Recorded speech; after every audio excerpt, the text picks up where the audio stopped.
এর আগেও আমি কয়েকবার এই নিখিল ত্রিপুরা মহানাম সেবক সংঘেতে আমি এসেছি। এটা শহরের কেন্দ্র বিন্দুতে অবস্থিত। অনেক আগের থেকে আমরা এই আশ্রম সম্পর্কে অবগত আছি।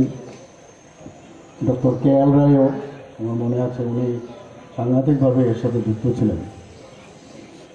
উনি আমাদের ডাইরেক্টর অফ হেলথ সার্ভিসেসের উনি ডাইরেক্টরও ছিলেন। তো মাঝে মাঝে ওনার সাথে কথা হতো। ওনার আত্মীয় স্বজনরাও যারা আমার কাছে আসতেন বা বন্ধুবর্গ অনেকেই ছিলেন, তাদের সাথেও এই আশ্রম সম্পর্কে একটা সম্যক ধারণা আমাদের সবারই ছিল।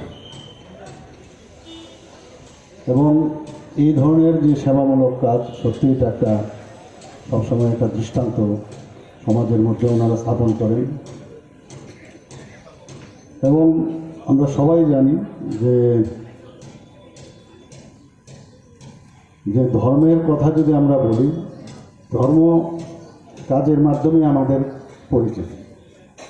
এবং এই ধর্মের আরেকটা যে বিষয়, সেটা হচ্ছে যে সমাজের মধ্যে শেফদের পছন্দ সিস্টার মশলা, যা মডার্ন টেকনোলজি এবং স্বাস্থ্যসম্মত। সিস্টার নিশ্চিন্তের প্রতীক।